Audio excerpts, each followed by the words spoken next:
સાપના નામથી જ ડર લાગે છે ને? ડરવું જરૂરી પણ છે, કારણ કે કેટલાક ઝેરી સાપોના કરડવાથી આપણો જીવ પણ જઈ શકે છે. એ હકીકત છે કે એકલા ભારતમાં જ દર વર્ષે 50,000થી પણ વધારે લોકો ઝેરી સાપ કરડવાથી મરી જાય છે.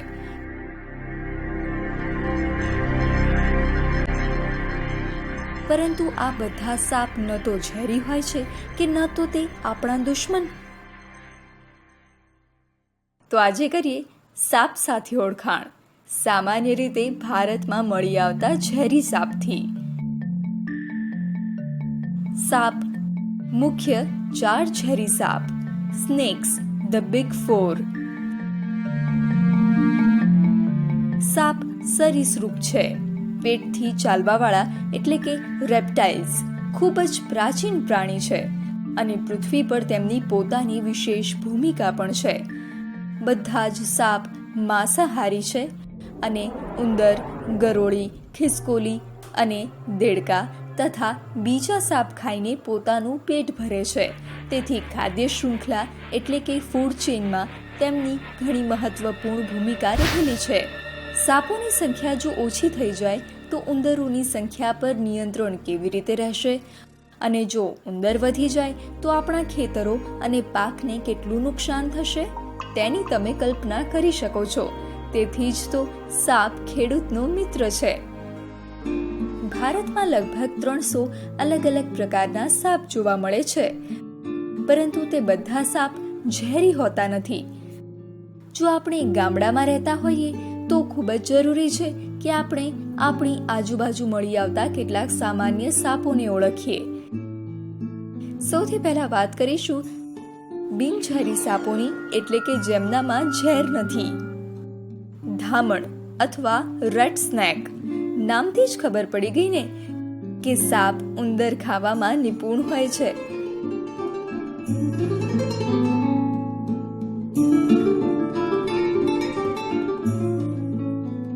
પાણીનું ડેડું, કિલબેક. સુંદર રૂપસુંદરી સાપ. સ્ફૂર્તિલો ઘઉલો, રેસર. માટીમાં રહેતી આંધળી ચાકળ, સેન્ડબોઆ. અને અજગર એટલે કે પાયથન પણ બિલકુલ ઝેરીલો નથી હોતો. ભારતમાં એવા 62 સાપ જ છે જેમનામાં ઝેર છે, અને આ ઝેરીલા સાપોમાં પણ મુખ્યત્વે માત્ર 4 એવા પ્રકાર છે જેમના ઝેરથી માનવ જીવને જોખમ હોય છે.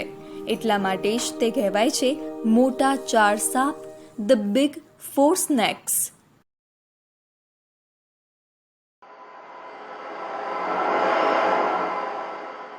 ફેણવાળો નાગ, સ્પેક્ટેકલ્ડ કોબ્રા. તેમના ફેણ પરની આ બનાવટ તેમને તેમનું નામ પણ આપે છે અને સાવ અલગ ઓળખ પણ. નાગને તો લગભગ આપણે બધા જાણીએ છીએ. દેશના બધા ભાગોમાં તે જોવા મળે છે અને તેનું ઝેર ઘણું શક્તિશાળી હોય છે. નાગ એટલે કે કોબ્રાનો રંગ દેશના અલગ અલગ ભાગોમાં અલગ અલગ હોઈ શકે છે. ભૂરો, ભૂખરો, રાખોડી, કાળો અને ક્યારેક ક્યારેક તો રંગમાં થોડી લાલાશ પણ. ડાંગરનું ખેતર તેમનું મનપસંદ, અને નાગ ઘણીવાર ઘરો અને ખેતરોની આજુબાજુમાં પણ આવી જાય છે. નાગથી સામનો થાય તો તે પહેલા ફેણ ઉઠાવીને ચેતવણી આપે છે.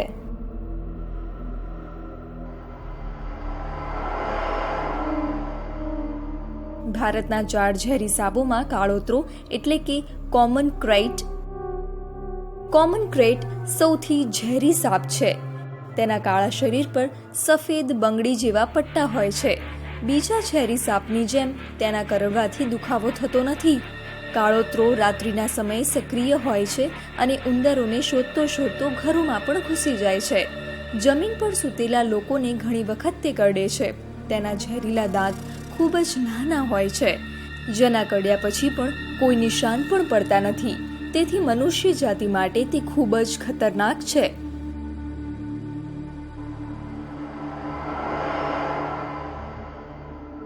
ખડચિત્રો એટલે કે રસેલ્સ વાઇપર 4 ઝેરી સાપના સમૂહનો ત્રીજો સભ્ય છે. ખડચિત્રો ઘાસમાં, જમીન પર પડેલા પાંદડામાં છુપાઈને પોતાના શિકારની રાહ જુએ છે. તેનું ઝેર તેના શિકાર માટેનું સૌથી મોટું હથિયાર.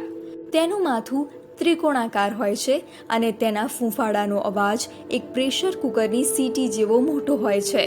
તેના શરીર પર સાંકળ જેવી નકશી બનેલી હોય છે.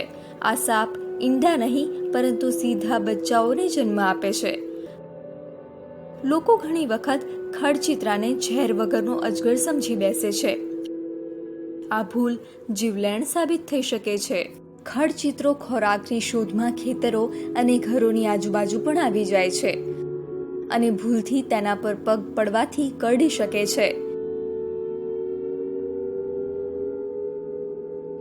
બિગ ફોરનો ચોથો અને સૌથી નાનો સભ્ય છે ફુરસો એટલે કે સો સ્કેલ્ડ વાઇપર. માત્ર થોડોક જ ઇંચ લાંબો, પરંતુ તેનું ઝેર ખૂબ જ ખતરનાક. સો નો અર્થ છે આરી કે કરવત. જ્યારે તેને ખતરાનો આભાસ થાય છે ત્યારે તે પોતાના શરીરના નીચલા ભીંગડાઓને એકબીજા સાથે ઘસીને અવાજ ઉત્પન્ન કરે છે. તે આરીના ઘસવા જેવો જ હોય છે, જેથી તેનું ઇંગ્લિશ નામ સો સ્કેલ્ડ વાઇપર છે અને ખતરાની આશંકા પર પોતાના શરીરને ગોળ ફેરવે છે. ઝાડીઓની વચ્ચે, પથ્થરોની નીચે અને તિરાડોમાં છુપાઈને બેસતો આ સાપ તેના નાના આકારના કારણે ઘણી વખત નજરમાં પણ આવતો નથી અને ઘણા બધા લોકો તેને અજાણતા જ સ્પર્શે છે અથવા એમનો પગ અડી જવાથી સાપ તેમને કરડે છે. આ 4 સાપ સિવાય બીજા પણ કેટલાક ઝેરીલા સાપ છે જે ભારતના અમુક ભાગોમાં જોવા મળે છે. નાગરાજ, કિંગ કોબ્રા એ તો ખૂબ જ શરમાળ સાપ છે અને તેની ખૂબી તેની લંબાઈ, તેનું શક્તિશાળી ઝેર અને ઘણી ઊંચાઈ સુધી ઊભા થવાની ક્ષમતા છે.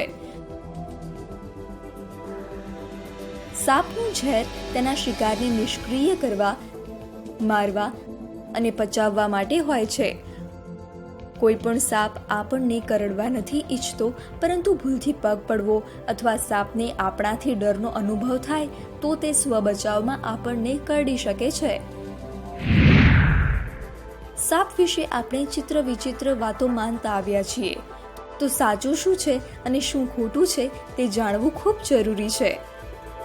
કોઈ પણ સાપ દૂધ પીતો નથી. દૂધ સાપનો કુદરતી ખોરાક નથી અને તે તેનું પાચન પણ કરી શકતો નથી. સાપ સાંભળી પણ શકતો નથી. લોકો માને છે કે તેઓ બિનની ધૂન સાંભળીને ડોલે છે, પરંતુ ખરેખર તો તેઓ બિનની ગતિની સાથે હલે છે, અવાજથી નહીં. સાપ ન કોઈ તેજ મગજવાળો હોય છે કે ન બુદ્ધિશાળી. તેમાં ન તો કોઈ જાદુઈ શક્તિઓ છે કે ન તો કોઈ અનોખી ક્ષમતા. તમે સાંભળ્યું હશે કે સાપ બદલો લે છે. તેમાં રૂપ બદલવાની તાકાત છે અથવા તો તે આપણી ઈચ્છા પૂરી કરી શકે છે, તો તેના પર બિલકુલ વિશ્વાસ ન કરો. આ બધી ખોટી અને મનઘડત વાતો છે.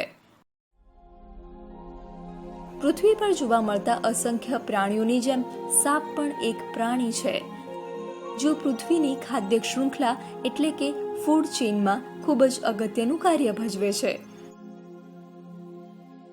આગળના વિડીયોમાં આપણે જોઈશું કે સર્પદંશથી પોતાને બચાવવા માટે આપણે શું કરી શકીએ. આજે તમારા માટે ઉખાણું નહીં, પરંતુ એક કાર્ય. તમારી આજુબાજુના લોકોના સાપ વિશેની માહિતી આપતા પોસ્ટર બનાવો અને ચિત્રોનું પ્રદર્શન લગાવો. આજુબાજુના બધા લોકોને સાપ વિશેની સાચી માહિતી જણાવો. તેના પર વિડીયો બનાવો અને અમને મોકલો. આપણે સાપને સાચી રીતે સમજીશું, ઓળખીશું, ત્યારે જ તો પોતાની બુદ્ધિના ઉપયોગથી પોતાને સુરક્ષિત રાખી શકીશું.